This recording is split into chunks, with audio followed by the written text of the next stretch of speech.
Pacific, Nachliel Sullivan, will be talking about Pharaoh in Canaan, Egyptian presence in Israel. And on Tuesday, April 11th at 12:30 p.m., I'm sorry I ate your fish. Howard Lupovich will be talking about the sturgeon controversy and the fish that divided the Ashkenazi world. So a lot of Passover and a lot of food is happening in this coming week, and we hope you'll join us in all of these sessions. And I'm happy, very happy, just before I introduce our speaker today, I will note the chat is open for me and Rafram. And Rafram did ask that if you have any specific questions that are about something he's saying, just pop them in the chat and I will interrupt him with anything that is relevant for that specific period. So it's not dragging all the way to the end of the session. So I'm with my eyes carefully on the chat, so I'm not missing any of your questions. Rafram Chaddad, born in 1976 in Djerba, an island off the coast of southern Tunisia, grew up in Jerusalem, where he completed his art studies. Since 2005, he's been working on his art practice mostly between Europe, Israel, and based in Tunisia in the last 8 years. In 2010, while working on a Jewish heritage project in Libya, which focused on documenting the remains of Jewish Libyan communities, he was kidnapped by the Libyan secret police and was held for 6 months in the notorious Abu Salim prison. Later on, Chaddad wrote an account of his incarceration titled Rafram's Guide to the Libyan Prison, published with Am Oved Publishing. We might have another separate session about that. Since 2019, he has been conducting research for Leftovers, an upcoming book investigating how food practices in cities formerly occupied by the Ottoman Empire are interconnected. The book highlights recipes particular to each place and oral histories around food making that challenge the nationalization of food and encourage us to approach food as a shared experience. Rafram's work reflects on his personal life experiences and comments on broader social political issues, including migration and displacement, identity and belonging. Over the past 20 years, he's created dozens of short films and installations which have exhibited worldwide in cultural installations, galleries, and museums. I'm not going to read the full list of museums right now. You can check them out in his bio on our CSP website. Chaddad has held solo shows at the Mucem Museum in Marseilles and the Maximilian Forum in Munich, among others. Since 2021, Chaddad has been a guest critic in the MFA program of Columbia University. I had the absolute pleasure of experiencing one of Rafram's food art exhibits on a rooftop in Jerusalem. We have some beloved teachers in common, and I've been following his work for a while, so it's very exciting for me to have him here talk for CSP. And Rafram, I'm turning this over to you. Hi, welcome. So as we said before, you are invited to write questions during the talk because I'm going to start with history. So we talk about Tunis, we talk about history of Tunisia, Jewish Tunisia, how it's actually we have, we have a very mixed population here in Tunis of Jews, also of Muslims, also of Christians. And then I will go more to contemporary issues and I will show some artworks and we can discuss other things. So I'm sharing the screen now. Wait, it's going to happen in a second.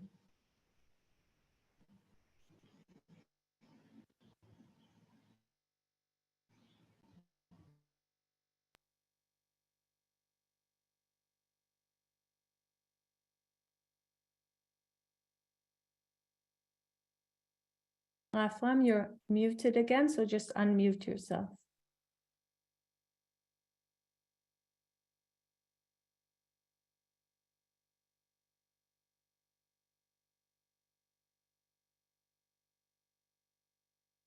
You're still muted. Okay.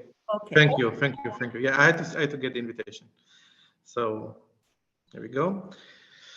Okay, so I live by the sea. Basically, I see now the sea in front of me, and on my left side, like around 1-2 kilometers, there is Cartaghe in Hebrew and Phoenician.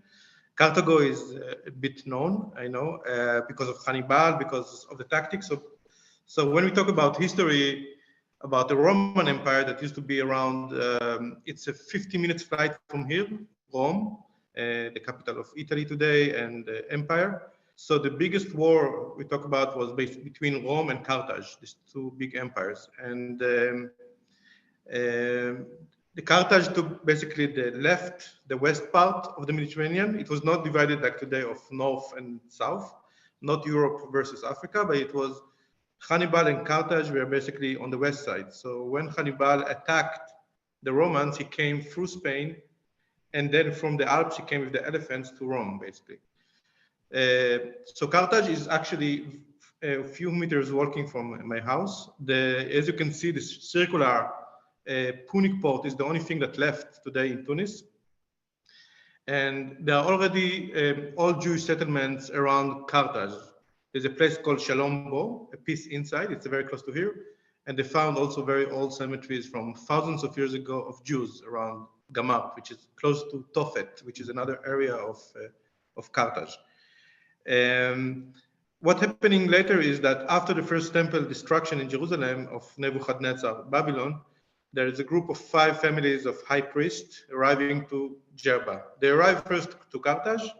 I mean, you can see in the map, they basically live probably Jaffa or some other coastal port, and they go west towards Carthage, which used to be a very central place, basically. And these 5 families of high priests, I mean, before the rabbinical, before the rabbis existed, even they were high priests in the temple, Kohen Gadol, high priest.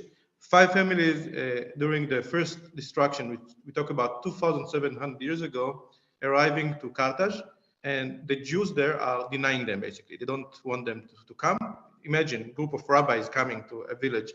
So they said, we don't want you here. And then they decide to go to Djerba. It's an island in the south where I was born, basically. So that's the second wave, basically, of Jews around. 7th century, there is a queen, a regional queen. I'm in Tunis. On the west, there's Algiers, which is a very big country. And there's a queen called Kahina. And she basically fought against the Muslims who arrived around 7th century from Saudi Arabic. And she was Amazigh, Berber, Jewish. Berber is a word that most of us know as Berber. But the original word is Amazigh. Amazigh is the language and the name of the people who live south of Tunisia and Libya and all over North Africa. And they have small tribes inside, like Tuareg, that they basically ride horses, and nobody can beat them because they are living in the sand. And there were many Jews who basically connected with Amazigh culture. Amazigh is not a religion, so Jews were connecting there, and even some dialects of Jewish Amazigh. And one of the most important characters was Kahena, and her name was Kahena, El-Kahena, and she was basically an Amazigh queen. And she was killed in a fight with some Roman officer, actually, on the steps of the Colosseum in Tunis. And she had a group of converted people who converted to Jews, which we call Bachutzim. That we talk about 7th century now. In the year 647, the city of Kairouan is founded by Arabs, and then Jews are coming, and then there are people called Geonim. Gaon is a genius in Hebrew, and the prayer book, as we know it today, was written by the Geonim period. Geonim period was vasting between Cairo in Egypt and Kairouan in Tunisia. Kairouan is a city inside the land. It's not on the sea. Most of Tunisia is on the sea because, as you can see, from north to south is the seaside. And it used to be, people used to live a bit inside because they were afraid of pirates that were very, very common on this part of the world. And the next wave of Jews, I'm still with the historical view. 1492, of course, Andalusia, there is the Christians are conquering Muslim Spain and Portugal, and many Jews are living to many parts of North Africa, including Tunisia, basically. Some of the Jews who are coming from Spain also arriving to Djerba, to the island, where they meet the old all the Jewish communities. Some of them, they're not mixed together. They don't speak to each other sometimes, but they are all Jews. So it's all kinds of, even genetic sometimes, very different look, very different customs, very different prayers. Jews who are here 3,000 years, Jews are here 500 years. It's all many, many layers.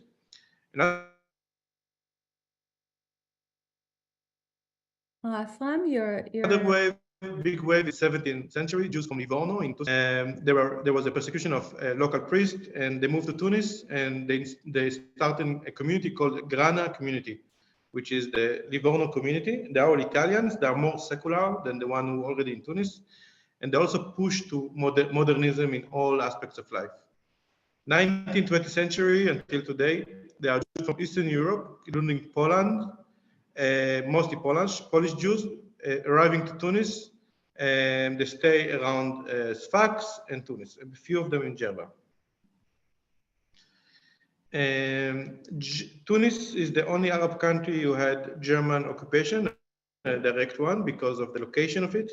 It's some of the biggest fights against the Allies happened in Tunisia, and they arrived quite late to here in 42, and they stayed here almost a year. And some Jews died during they were shipped to Auschwitz, but most Jews were actually working in kind of like camps for the war, basically. One of the most important figures and known figures that were also, there was a film about him, was Young Perez. Young Perez was a world champion of boxing in featherweight, very, very, and he was born in Hafsia, which is the poor quarter of the Jewish quarter of Tunis. There were many, many quarters, Jewish quarters in Tunis. This is the poor one. And he died in Auschwitz when he was basically the officer were playing with him, like they were boxing with him as a game, and he won one of them and he shot him in the head. And there was a film about him, and he's also documented here in Tunis in the Jewish cemetery. Rafram? Yes. I'm stopping you for just one question. So, sure. Or two. First of all, so the earliest time there were Jews in Tunis, and also, like, if we talk about Ashkenazi and Sfaradi, let's start so Ashkenazi and Sfaradi do not exist back then, the separation. We talk about Jews during the first temple and second temple. There were Jews not only in Israel of today, there were also Jews in Greece, and there were Jews in Cartaghe. There were two communities out of the kingdoms of Israel and Yehuda. We talk about long time ago, much before the Sepharad and Ashkenaz division. So then the community of Tunisia relates to itself as that original community of the first and second. There are many communities. Every community refers to something else. I mean, my mother's side will refer to the priest, the high priest of Jerusalem, and my father's side they refer to the Andalus, to the Spanish one, the Sephardic one. So basically, I'm half Sepharad, half priest from the high priest. And each one of us in Tunis, they have a different connection to different communities.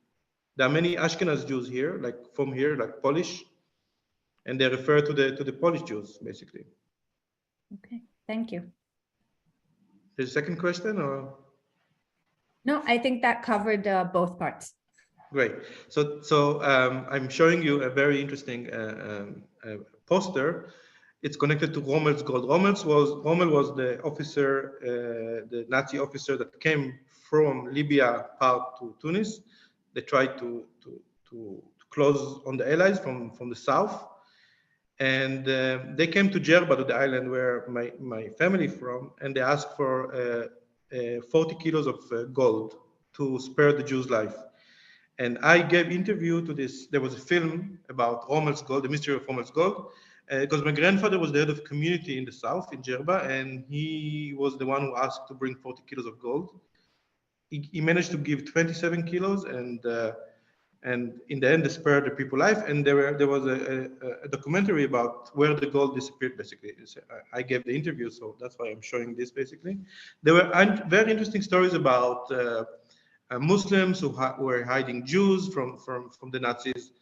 and it's very interesting to see what's happening around. I mean, it's still an Arab country, a Muslim country, but this place was the end of the war, and everything was a bit different than other parts, of course, of where the Nazi regime was. And then we have 48, of course. 48, Israel is established, and in the 50s and 60s, Jews from the south mostly. The south, as many places in the world, the south is more poor, more religious. In Tunis is very, very, very known. I mean, the north is usually the presidents come from the north. It's more connected to Europe. It's more connected to the ports, to the commerce life. And the south is more religious, basically, and less rich. And people from 50s and 60s, Jews from Djerba, from the island where my family is from Gabes, Fax, all the area of the south and the Sahara Desert, Jews of Sahara, they moved to Israel. Only around 10% stay in the south, including my family. And after 67, so during 67, there were riots against Jews in the capital of Tunis. There was the Pan-Arab movement starting in Egypt by Nasser, the Egyptian president. And there were movements of Arab nationalists that pushed Jews out, also, of course, in Egypt, in Iraq, in other Arab countries. In Tunis, it was less violent. There were only riots without dead people. But Jews who were an extremely big part of the community here, I mean, Tunis, Jews were almost a third of the population of the capital. There were 100,000 Jews from 300,000 Tunisians, basically. So there were 1 of 3 persons in the street was Jewish during the 50s. And this third of like 100,000 people moved mostly to France. And they felt betrayed, and they moved to Paris and Marseille mostly. And today, to 2022-23, the Jewish community in Tunisia has around 1,500 Jews, most of them living in Djerba in the island, and around 200-300 living here in Tunis. I'm one of them. I'm showing you a few photos of like documented photography from Frank Churchill. Frank Churchill was an American photographer, a war photographer. He was documenting lots of wars around Asia mostly, and he passed in Tunis in around 52, and these photos were published in Life magazine. And you can see a bit the life of Djerba, the island where I'm coming from. As you can see, the women on the right side, they look a bit like tigers. They have this kind of like safsari. Safsari is like sari, you know, is Indian clothes. And there's a documentation of Cairo-Geniza. I don't know if you heard about this term, Cairo-Geniza, the texts that were found by Oxford researchers in Cairo in a synagogue. Many testimonies and history of Jews around the region. And Cairo-Geniza, there were found lots of documentation of Jews from Tunis going to South India, to Kerala, to Cochin, and bringing their olive oil. Tunisia is a country of olive oil and spices, and they bring spices back, they bring the sari. And sefsari basically is what the Jews here, the women, they're wearing, and sefsari means half sari. So sari is 6 meters, and sefsari is a 3-meter one. So that's the woman on the right side. That's how my grandmother dressed, how all the women in my family used to dress until the 60s, 70s. On the left side, there is a Jewish praying in a synagogue in the Har Zrira, which is the small quarter of the priests. So where the priests are, they have a different clothes also. They wear this kind of like, kind of tarbush, like a Turkish tarbush, but very low. And there is kind of like fabric, like a foulard around it. So that's the clothes of the high priest, basically, of the families of the Kohanim, basically. That's we talk about 52. There's still almost the end of this traditional clothes. I mean, around now, it's very hard to find something similar to that. There only is few old men and women still dressed like that, but 50s still it was quite common. Here it's a few photos of the printing house of my grandfather. So my grandfather was the head of the community. His name was Rabbi Boaz Haddad, Boaz. And he did a few projects. One of them was the printing house that stayed until 78. and it was the only printing house in Hebrew letters in North Africa. So Morocco, also rabbis of Morocco were sending him manuscripts. As you can see on the door, on the wall on the left side, there's the 5, the shape of the hand, which is Hamsa, which is like connected to good luck. There are lots of beliefs, and I will talk about it very soon, in Djerba, in the island, about fish, about hands, about 5. The guy on the left just passed away, I know him. He was the guy who basically organizing the letters. And it used to be, it still exists, the printing house, but it's abandoned. I mean, but all the second floor with the manuscripts is still there, and still the hands are there. On the left side, there is a person who then he married my aunt after a few years. He used to be the chief rabbi of Tunisia, Rabbi Haim Madar. He passed away in 2004. As you can see, I'm just giving some info, very, very random. He's wearing a short trousers called Sarwal Arbi. Sarwal Arbi means Arabic trousers, like a fisherman almost. And the Jews wear it with a black stripe around the bottom, which is connected to the temple, to the destruction of the temple.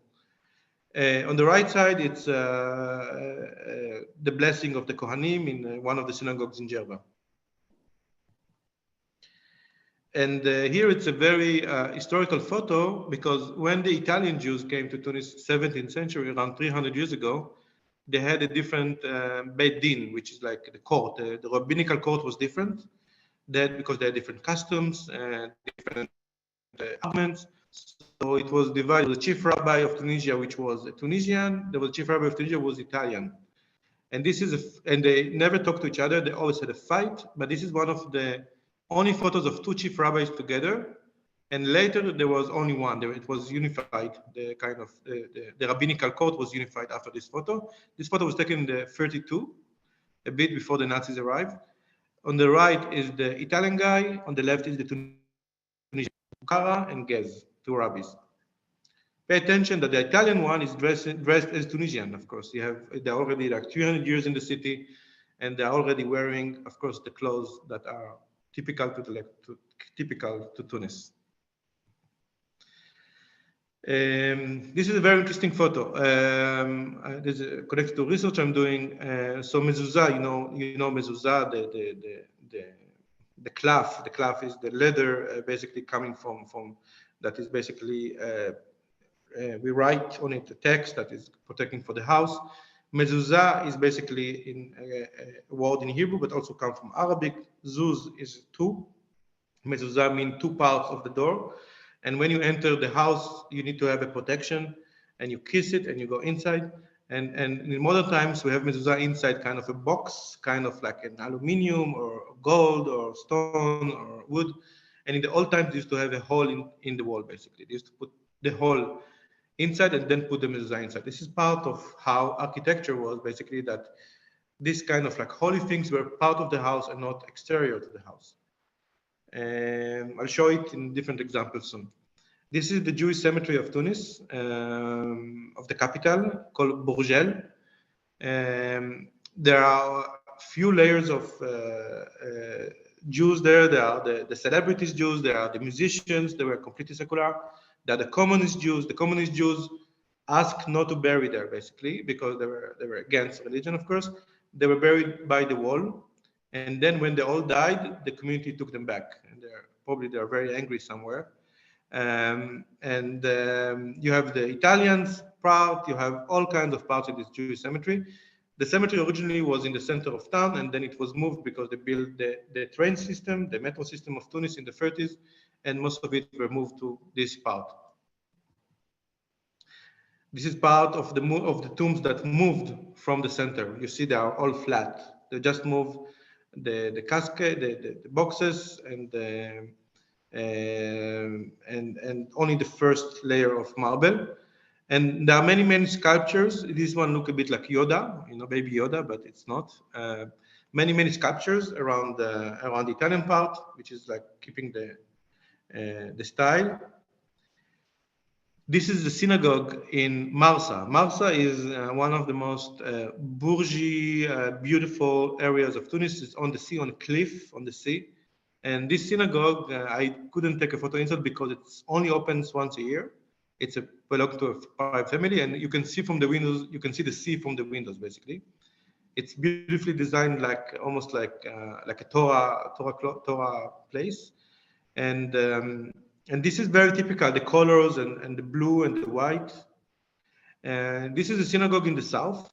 It's all covered with blue. All the synagogue, the floor, the walls.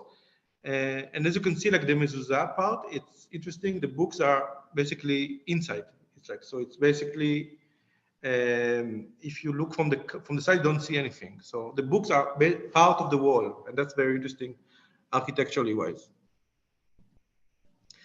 Again, it's the same synagogue. There are texts, as you can see, about Pinchas HaKohen. Some bottles usually basically used for olive oil to have candles. And people are not sitting on a chair or on a bench. They are sitting with the legs up. You will see it. It's a bit like relaxation. It's very interesting, the synagogue structure. And everyone have a merwaha. You see this kind of like two flags. They're made from palm tree. And that's a peacock, or kind of like, it's a peacock. I know it doesn't look like, but it's a peacock, tawas. And it's used because it's hot in the south, and they're used for the wind. That's another synagogue that was completely abandoned years ago. It says on top, Matovu Alecha Yaakov Mishkenotecha Israel. Rafram? That's, yes. A couple of questions. If you can say how old these synagogues are, and if any of them are still functioning today as synagogues, other than the one that you mentioned that opens just once a year. So basically today in Djerba, in the island, so historically there are two communities in the island. One of them is the oldest one we talked about. It's from Jerusalem, the Kohen Gadol, the priest. And the other one is the Spanish Andalus community. In the big quarter, there are today 13 synagogues that are active, 13 synagogues. Some of them date not more than 200 years because they get destroyed, they get bad and everything. In the other quarter, which I'm showing now, there are only one active synagogue.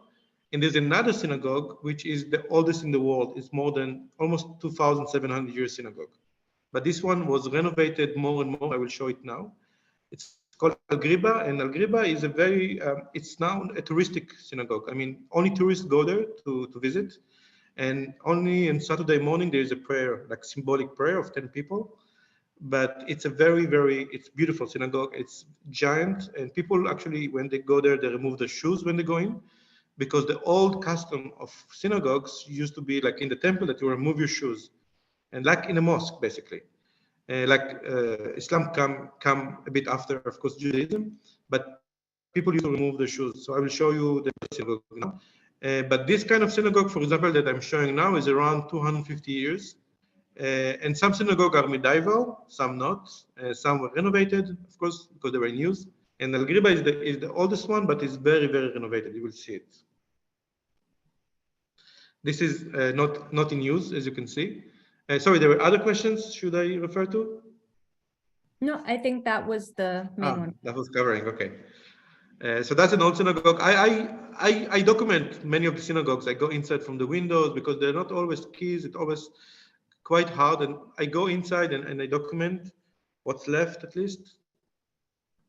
That's Al-Griba synagogue. It's a very big synagogue. It have like almost 3 halls like that.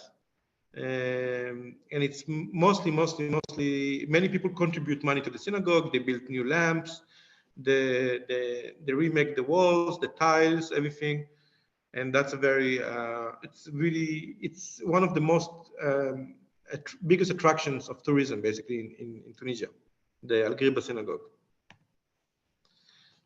That's another Jewish area, Jewish institution called Sha'ar Nechama, Gate of Comfort, not comfort, of course. How you say it? Basically, yeah, when somebody's dead, basically they wash the dead there, And that's in the center of Tunis, very close to what used to be the Jewish cemetery. And that's where the priests, for example, if they need to bury their dead, they go there. They cannot go to the cemetery because it's not holy. It's called Sha'ar Nechama. Sorry. Okay. That's another synagogue in Moknin. Moknin is a coastal city, a bit in the north. It's a very old history of textile. And close to it, there's a place called Ksar Hillel. Hillel is a Jewish name, and it used to be a Jewish area also. That's another photo I took of Moknin. This photo, Moknin dates almost to 13th century, Moknin synagogue. And it was abandoned for almost 150 years. And then the Andalusian community arrived there.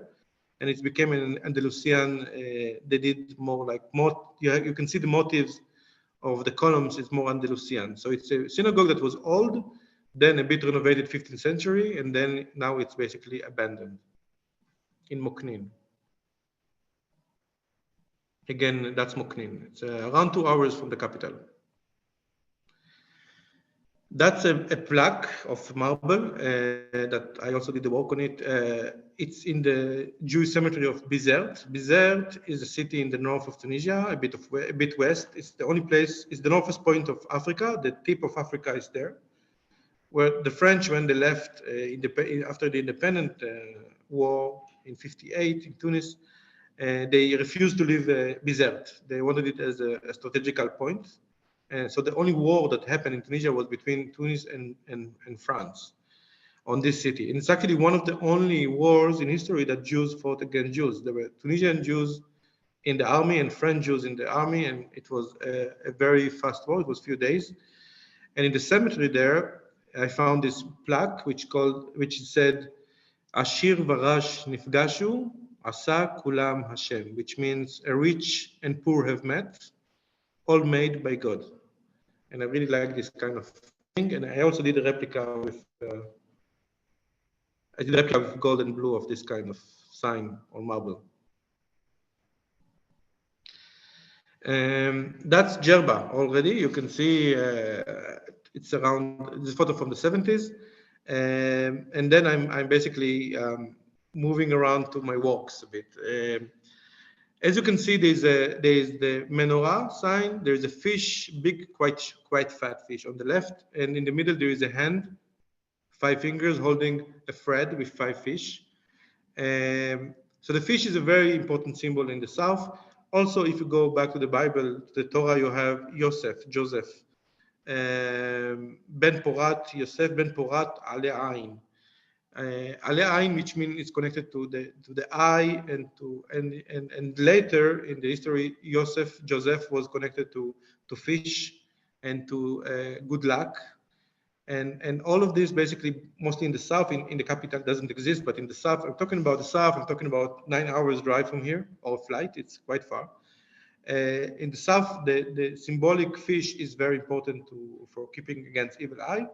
Evil eye, I don't know if you know this kind of like story, but evil eye is happening when you have a new house or you have a new kid, you get a new job, you get money, and everyone talking about you.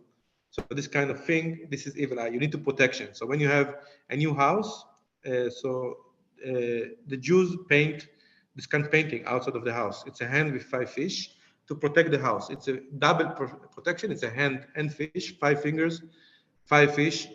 The Amazigh, we talked about them before, the Berber people also believe in this kind of fish because the fish always, his eyes are open. And this is a painting that exists, at least we know, around 150 years in the traditional Djerba, in the Jewish community. In 2006, I was asked to paint this fish, this painting, because the guy who painted died. And since then, I'm doing this painting there as a service, basically. And I'm doing this painting also around the world, not only in the context of the Jewish Libyan, but it's also exists now in other contexts, in a few galleries, museums, and also houses around the world.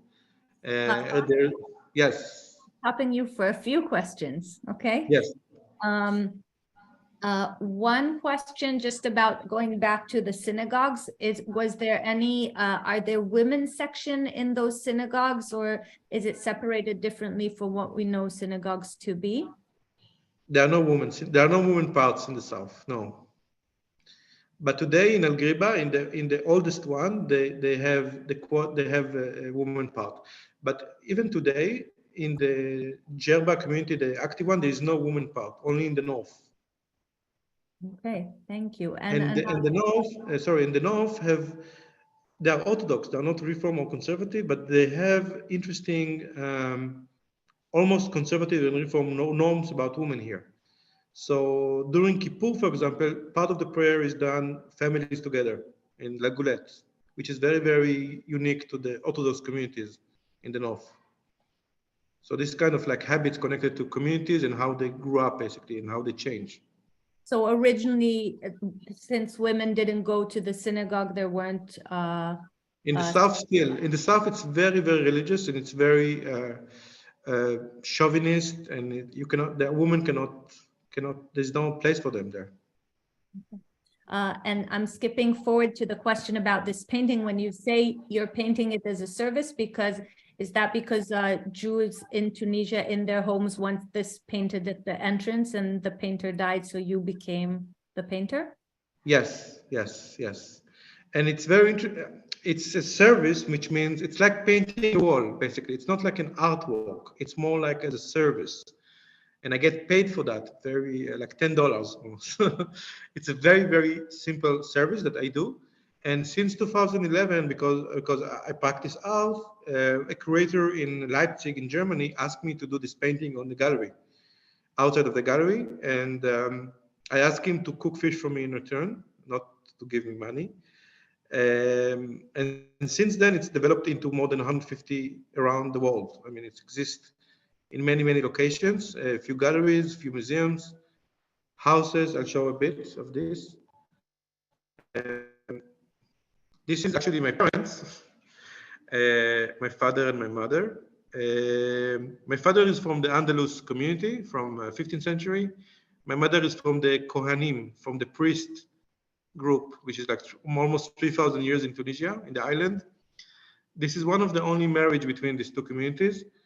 It says on top, Hatan Moshe, the bride Moshe, my father, and Hakala, the bride Haviva.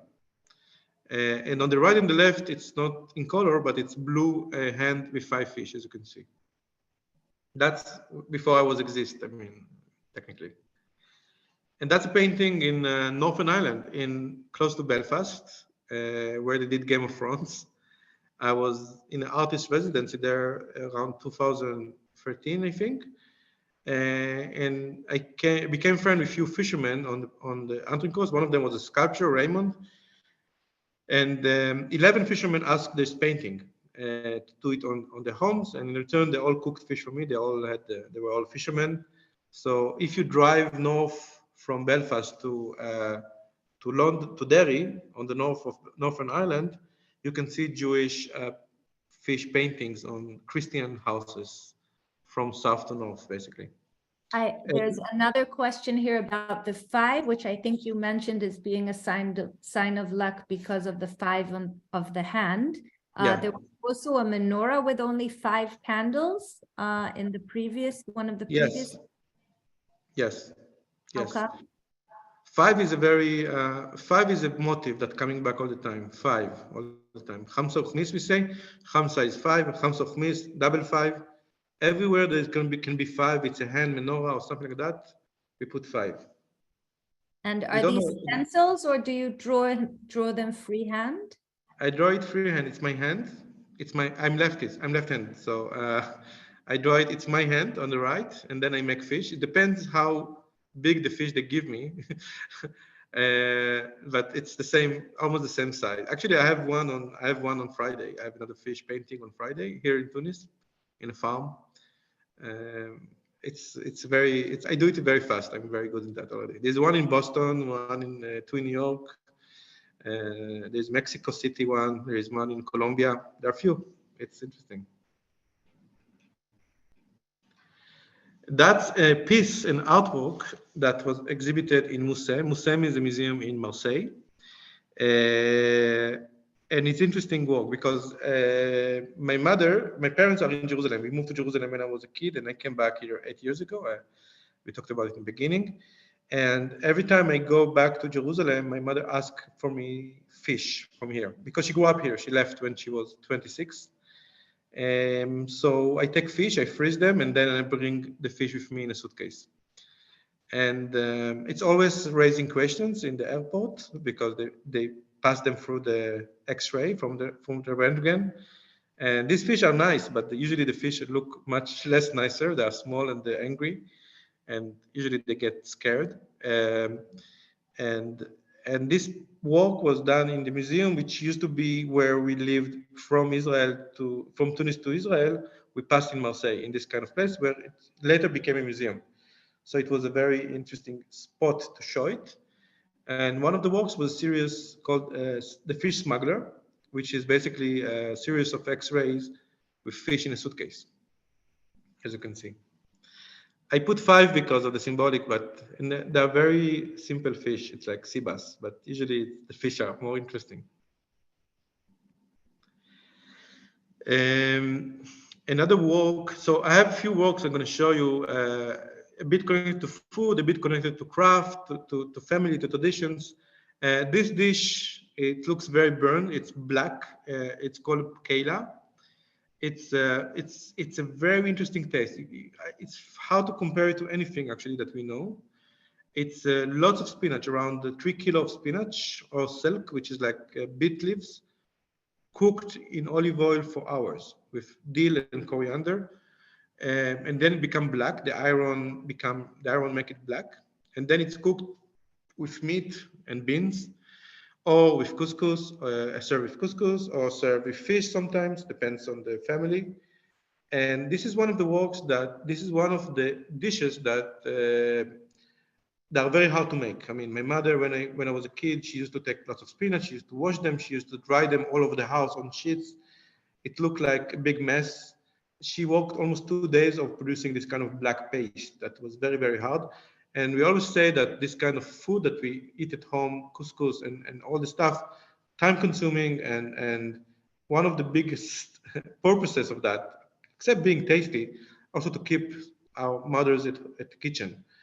And I touch a lot about this kind of like question of the cuisine and how it's changing and what's tradition and the work. I did the work about it in Munich and in Leipzig. Basically, it was a glass cube with spinach inside flying. Basically, it was kind of a machine that helps in the kitchen. I did it on the model of kind of like money machines that you have in the US, that you go inside and you catch money. So this work was in the opening, people could go in, but after the opening, after the first day, it was closed from the outside. You could see it only from the window. And you would see almost a floating glass box with flying spinach, basically. That's a work that we just talked about before also. It's called Black Couscous. So if I go back to the Romans that came to Carthage, Hannibal, they came to Carthage mostly because of the wheat. The wheat, wheat was the most expensive ingredient around.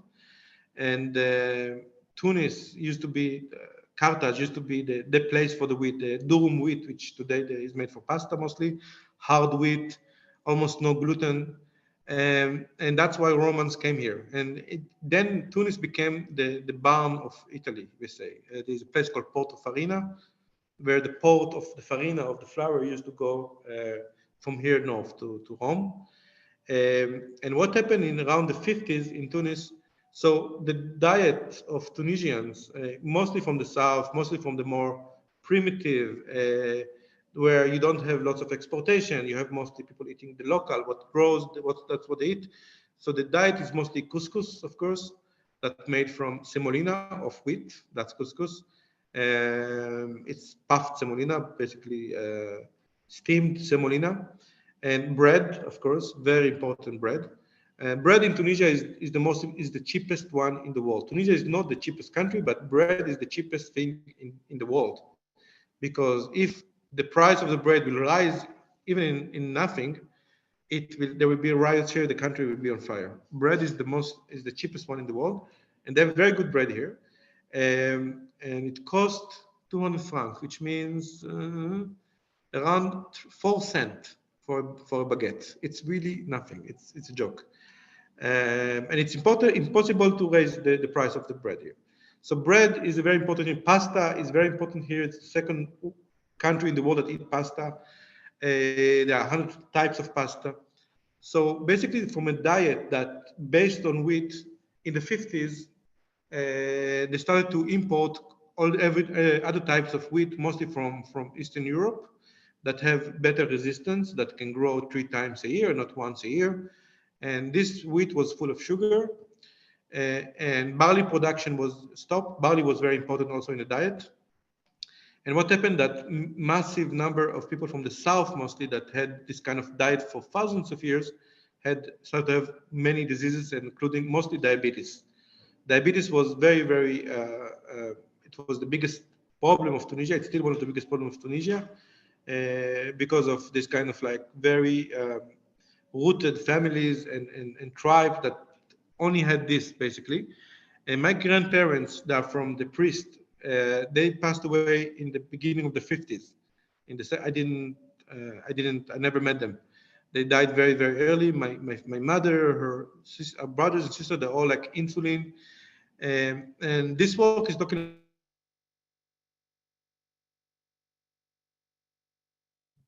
One moment. Rafram, we lost you and the shared screen.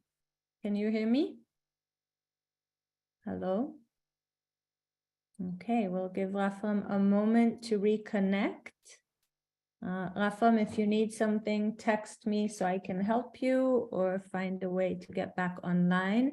In the meantime, I will mention, since I've been having some questions about it in the comments, that I will share also Rafram's website and other information and the names that he was mentioning. I just want to see if I can somehow get him back online.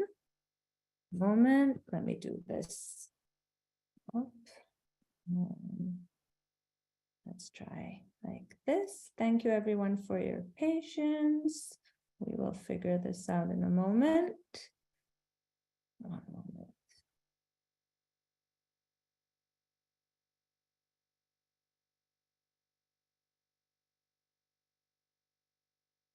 Well, live programs, this is what happens, right?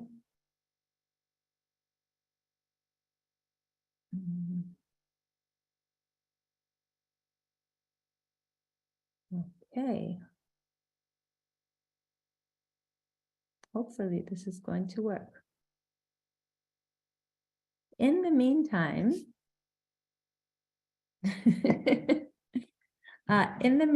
I will tell you that tomorrow is the last day of Rafram's Head Start for his new book coming out. You might have noticed by now that like his life spreads across many places, themes, understandings, knowledges, and even the very unique choice to leave Israel and move back to Tunisia. I see he now got offline, so I'm assuming he'll be back online in a moment. So I'm just in the meantime posting here in the chat. You can see here his Head Start. I'll obviously send it also in the follow-up email. Hopefully we'll have him back for a moment because I want to grill him with questions.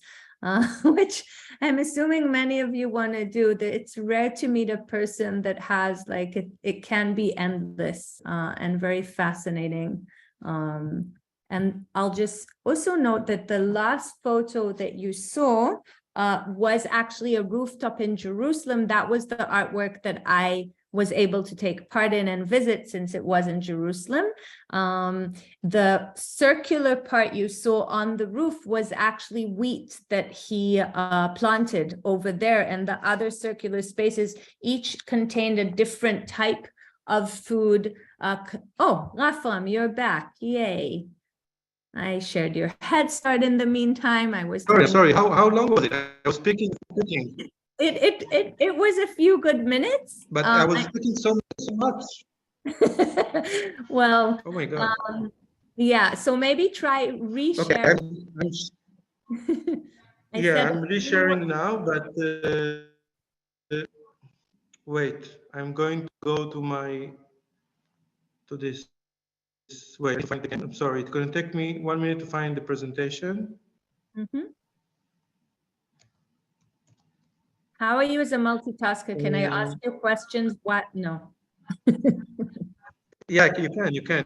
I can ask you questions while you're looking for the presentation. Yes, you can. So the decision to leave Israel and go back to Tunis is very uncommon. Can you maybe say a few words about that? Yes, first of all, I moved to Italy in the beginning, not to Tunis. It was not like Israel, Tunis.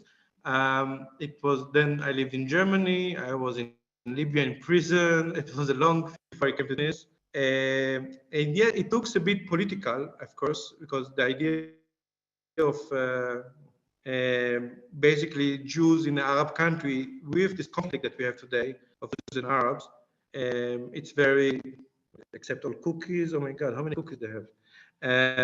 Okay, I'm forwarding the presentation. So it seems like a bit of a political decision also, but it's basically for me as somebody who born here and still very connected to his to the language, to the Arabic language, to Jewish Tunisian language. Oh wow, I didn't show you this photo, so maybe let me go back to launching because the beautiful synagogue I'm saving now. So where am I? Okay, do your screen. Ask me. Okay. How's disabled? You need to give me. Yes, I'm giving you permission to share screen. One moment. Our connection isn't the most stable. Okay, you should be able to share screen right now.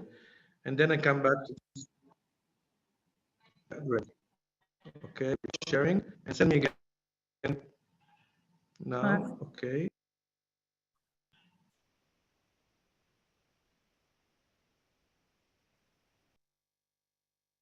Okay, it says that you started to share, but we can't see the image itself. And you're muted. Rafram, can you unmute? One moment. Okay. Okay, now it's okay. Yes, you can hear me? We can hear you. We cannot see your screen. It might be an issue with the internet. Now we're seeing the screen. Okay, great. Okay, that's another synagogue I think I didn't show you before. It's a beautiful synagogue in Tatooine. I don't know if you know this word. Maybe you know it if you know Star Wars. In Star Wars was shot in Tunisia, and one of the cities in Star Wars was Tatooine. And it was not invention, but it's a real city that exists. And this synagogue, which is incredibly beautiful, it's now in ruins, but we're working on it now. You can see the colors, the green, the brown, and everything. It's really, really beautiful. And that's the synagogue at Tatooine that we stopped. It was sold to somebody, and we stopped the selling, and Minister of Culture interfered. And that's a photo I didn't show you before. I had because I was doing the synagogue route, I didn't show it. So I'm going very fast forward. Rafram, is Rabbi Biton still the rabbi in downtown Tunis? Yes, he's the chief rabbi today. Rabbi Bitan. Yes, he replaced my uncle who passed away in 2004. So in Tunis, we don't change rabbis until they die. And Rabbi Bitan is quite young. I think he's going to have at least 40. I don't know.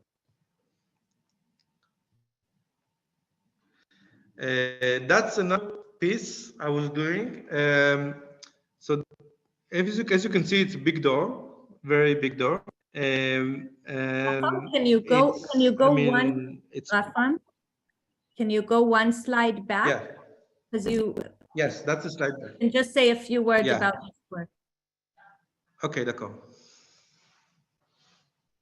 I talked about it already. I was in mute.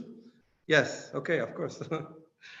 So I don't know which part, sorry, which part I was disconnected when I talked about the We wheat. heard the part about the history of the wheat in Bali and diabetes, but not about specifically this work on the rooftop. Okay, so this work basically was, what I did in this work was in Jerusalem and in Brooklyn and in Leipzig, was basically planting seven types of barley and inviting people.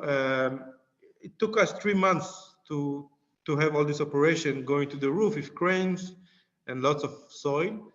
And inside you can see the small, tiny chairs, but the chairs are big. The field is very big, actually. And I was sitting inside and accepting people, basically. Like people were coming around, group of 5, group of 6, and there were assistants leading them through all the space on the roof. And for every 15 minutes, the group changed. So I met around 1,000 people on this 8-9 days of exhibition, this festival. And we talked about food politics, about food sovereignty, about art, about everything, basically. It was a very interesting experiment, basically. That's another walk. As you can see, it's a door. It's now in a high school in La Goulette. It's a quarter very close to here. You can see on the right side, on top, there is a Star of David. And there are also crosses. There's Magen David, Hindu symbols. That's usually the Tunisian doors. They are very famous here in Tunis with the doors.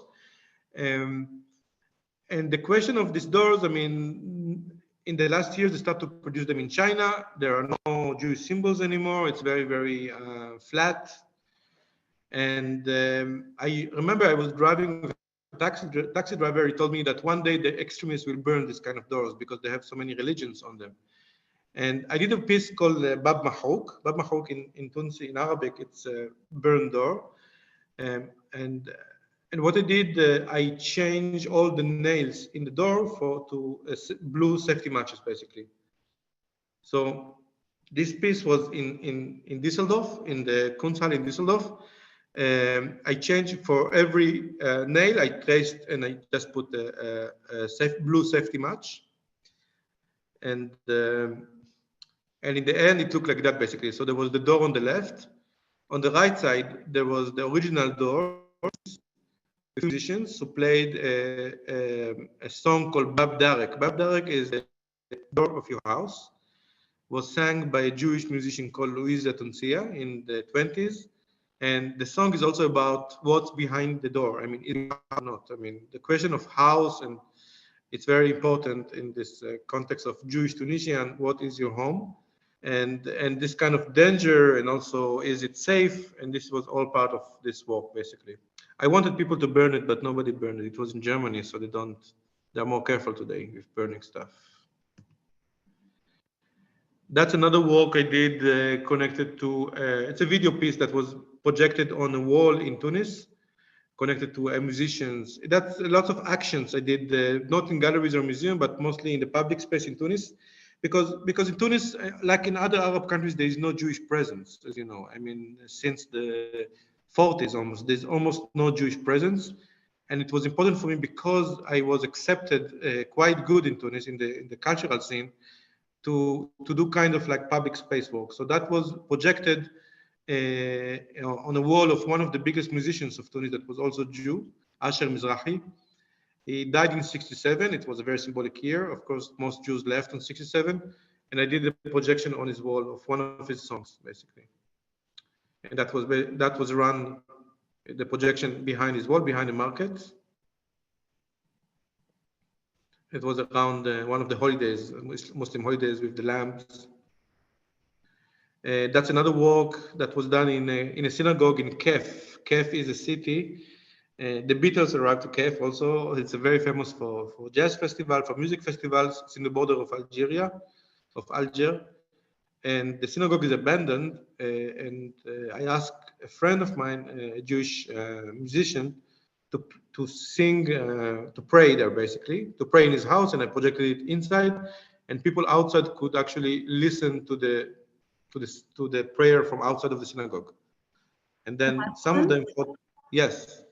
We are going a little over time. I hope that's okay. And I do want to also ask you a few questions. I do want to ask if you have some light to put on, because it's getting dark on your side of the world and we can't see you very well. So Yes, I might I can put some light, yes. to put Wait. some light, and maybe we'll turn from the presentation to ask you a few questions so that we don't go too far over time. I can also go faster a bit. Okay. If you want. So yeah, so let's listen a little more and then we'll move into questions. Okay, so it's okay. I just show stuff and then I put the lamp next to me. So this tomb, I also, one of the actions I do here is building tombs in the Jewish cemetery. Many people here, there are only old Jews living now, and some of them have no families. So I'm basically building tombs. I fundraise for the tombs and then I build them. This tomb was of Fortuna. She was the guardian of the synagogue I showed you before, Muknin. She was living there in the synagogue for 50 years alone. And what I did, I went to the synagogue and took parts of the roof and I buried together on the cement on a tomb. And what I did in the tomb itself, I was graving basically also a tuna fish and French and Hebrew and also Judo-Tunisian language, which is very important. And I want to talk about it because it's important. So we know Yiddish, of course, the German Jewish language. You know Ladino, which is the Sephardic, the one in Spain, Jewish language. But we have around 45 Jewish languages that got lost during the last years. Italian Jewish, Ethiopian Jewish. One of them is Judo-Tunisian, which is a Tunisian language that's written in Hebrew letters. The second line here is Judo-Tunisian, Khasra Aldi. And this is something that exists mostly in the cemetery. And also one of the works I'm working on is about the Judo-Tunisian, the Jewish dialect of Tunisia, which were newspapers, theater. It was also very big culture made in this language. Okay, that's another piece from the south. How much time actually we have, Shirel? Let's go for, yes, can you hear me? Yes. Let's go for 5 more minutes with the presentation and then we'll do 5 more questions. Okay, and then I put the light on. Okay, d'accord. Yes, because we can't see you. Okay, sorry. So this is a work that I was just doing in the south. It's a site specific. You see this kind of like terracotta that I used to catch octopus, and on each one of them I wrote a letter which make the sentence "Ukta Sherjat" when you came back. I will do it fast. I'm sorry, I have to. Don't skip. You're doing great. Keep going. That's Irani. Let me see. I'm forwarding it. I'm skipping, yes, sorry. That's me sitting in a synagogue in Metamer, which is an old synagogue in the south, where my mother grew up, and I built a small boat inside. And there was a sound installation of Rosh Hashanah, of New Year prayers, basically. So people from the village were invited to come sit in the small boat and listen. That's the houses of a small community where my mother grew up. It's Amazigh, as you can see. It's the houses look like a bit like Star Wars. My mother lived in the second floor, and that's where the synagogue is, and that's where I built this installation that stayed for a month there. That videos I will. Okay, let's skip. We don't have time. That's another thing I'm gonna skip. It's a Passover night that I did. I'm skipping a bit. That's Judo-Tunisian cursive letters. That's how it looked like. It's called Ma'alek. It's handwritten Judo-Tunisian letters. And that's a book of Kippur. That's my grandfather published. You can see on bottom Boaz Haddad, 1948. That's a book that my grandfather wrote about teaching Hebrew, basically. My grandfather was involving in teaching Hebrew, also my father. That's 1950. That's my father in the middle. Yes, light trousers, smiling, I don't know why. 1971 in a school. And that's another project of the Kabbalah, of the Zohar, that is going to be part of my next exhibition. I'm going to talk about it later. And that's a school in Tunis, in the capital. You can see trilingua, Hebrew, Arabic, and French. And that's the book of Robinson Crusoe, Hakayat Robinson Crusoe, all written in Judeo-Tunisian. Matbat was done at Castro, which is like the printing of Castro, which is probably Italian Jew by the name. That's Hakayat Alef Laila Ulaila. It's a book about story of 1,000 Night and Night. It's famous Arabic stories. That's my uncle's house in Djerba in the south. Couscous making, of course. That's Kippur Eve, a few years ago in Djerba, everyone dressed in white. That's my cousin, Michael. There is still a communal oven in Djerba. You can bring bread and also your chunt, as you can say in mostly Jewish American, but we call it harissa, this kind of like stew with wheat that stays for 24 hours in the communal oven, and everyone bring their own tray and there's names on it. That's our bread, that's our challah bread, basically, the bread for Shabbat. Yes, that's another Jewish, there are many Jewish restaurants in the south, in almost, but in the south there are lots of Jewish restaurants. That's the jewelry that lots of Jewish are known as jewelry makers in the south. That's Yosef Gamoun. And that's a frame from a very famous film called Summer in Agulet, that trying to picture 67 during the war and what happened with 3 families of Christian, Jews, and Muslims that during the war and the kids are falling in love. It's a very, we can send you a link for this movie after. And that's 70s in Tunis, going to synagogue on Shabbat, on Saturday. That's last Hanukkah in synagogue of La Goulette, eating fried, that's our donuts, that's how it looks like, it's flat. Hanukkah. Women are in the back here. That's it. Here we go. So, wow, thank you, Rafram. There are quite a few questions. Okay, great. Yes. Maybe if you have a quick lamp to bring next to you so we can see you a little better, that would be great.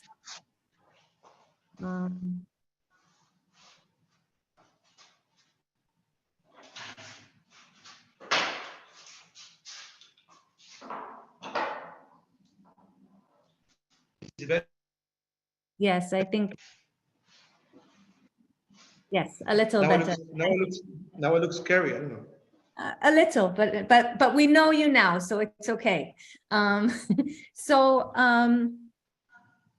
Maybe the first question to ask, just before I ask what you're working on now, is it seems from what you were sharing with us that there are no separations between art and life, between your identity as Jewish, as Tunisian, as an artist. Can you say a little bit about that? Are there things you separate? How does it all come together? What are the identities that are leading you? I mean, it's all about layers, I think, in Tunis. I mean, also for me, I mean, when you ask people ask me, do you have Arab culture? I mean, are you Arab? Are you Jewish?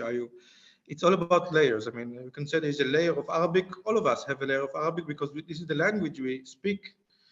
This is the type of cuisine we use.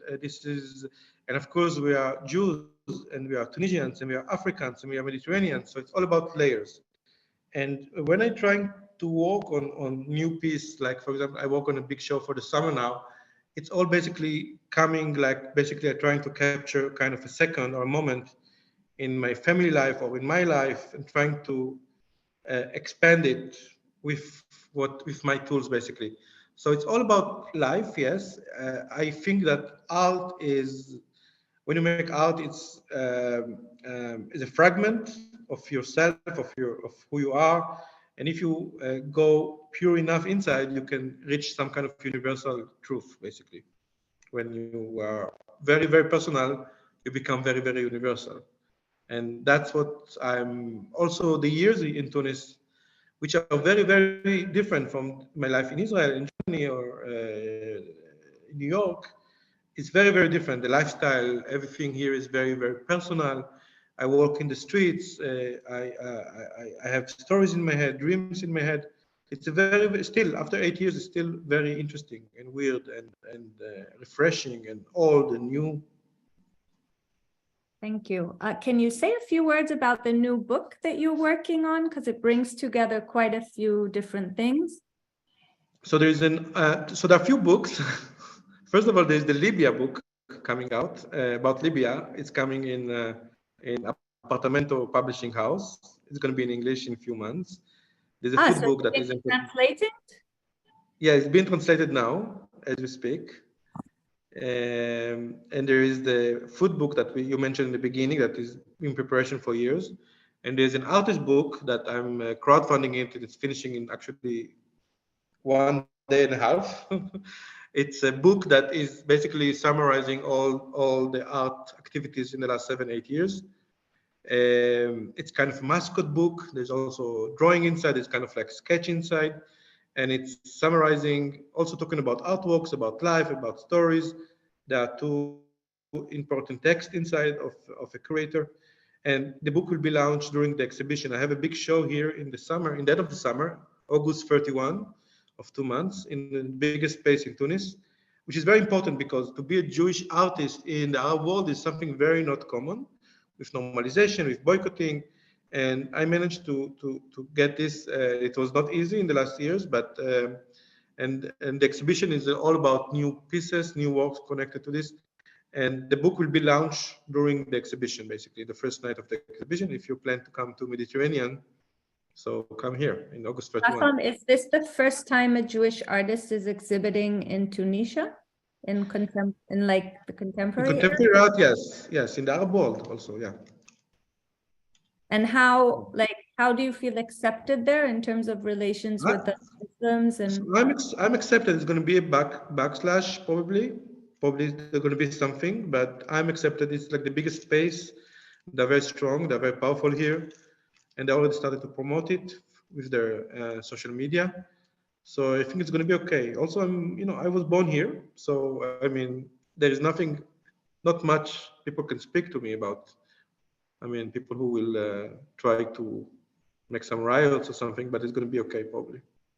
Is there a problem, for instance, if you're Israeli and going there? There is. Tunis is the most pro-Palestinian country in the Arab world. PLO was sitting in Tunis for years, for 20 years almost. That's how Arafat was here. There's a big Palestinian community here. But I'm speaking loud about this. I'm myself, I'm leftist. I mean, and I'm talking about what Arabs did to Jews here. I mean, what Muslims did to Jews in the 60s. I'm talking loudly about it. I'm saying about 2 parts of the coin.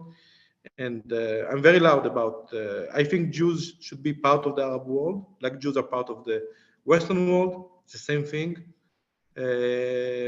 Judaism for me is a culture. It's more than a land place, and I'm very, very vocal about it. And of course there are radical or other voices also in Judaism, and also of course Arabs that don't agree with that. But I'm doing art, and art is not very, very direct. I mean, the things I do are the pieces I'm going to do, I'm working on now are very subtle, and they are just visual ideas and sculptures, and they are just there.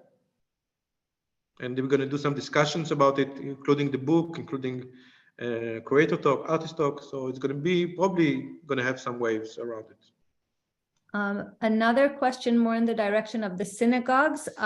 Many of them seemed in a very bad shape. Are there any moves to restore them? Is there anyone taking care of these historic sites? So basically, today we don't have anything. The synagogues belong technically to the Jewish community, but the Jewish community is not interested in restoring them because it's still the one who are in the community today, they are more Orthodox. So for them, if it's not functional, if there is no prayer, it doesn't need to be restored. And I'm trying to lead a different voice about it. So what happened that the beautiful synagogue I love in Tatooine was sold even to some businessmen, and we canceled the selling, and it was moved to the Ministry of Culture. And I'm doing all kinds of projects to restore some of the synagogues. We applied to some funds in New York. There's kind of like connected to the United Nations fund, to the Monument Fund, all kinds of stuff. We're trying. I'm trying all kinds of projects and trying to restore stuff. It's not easy, but I mean, at least we are here. So. Yeah, thank you. Maybe last question. I know you've been collecting a lot of recipes. Is there a recipe book? Do you share the ways to make the foods that you discover and preserve from your history? Yeah, there's a book. There's a book in preparation. It takes time a bit because I'm a bit busy with my exhibition now. It's very hard for me to be working on two. It's almost different part of the brain, the technical aspects of preparing food. But I'm working also on a regional book about this region, and it's going to be ready in 2 years, I think, because I have this artist book coming, an exhibition, and I have other exhibitions following the winter, and so this is something that's supposed to come in few years. And are there any plans to show in the US? Do you have any upcoming exhibitions there? There is a gallery, Altman Siegel in San Francisco. We talk about now about I might start to work with them, and this exhibition now might move there to San Francisco. But we are still negotiating it. I mean, so hopefully it's going to happen. And if not, in Chicago, there's another option in Chicago. Okay. Rafram, thank you so much for taking us on this fascinating journey. I believe that, like myself, everyone now wants to know even more, possibly maybe visit. So thank you so much. Thank you, everyone, for joining us. Obviously, in the follow-up email, we'll be sending many links of things mentioned in the session, and we look forward to seeing you in our next sessions in the coming weeks. Thank you so much. Toda rabba. Toda. Goodbye. Good night. Good day.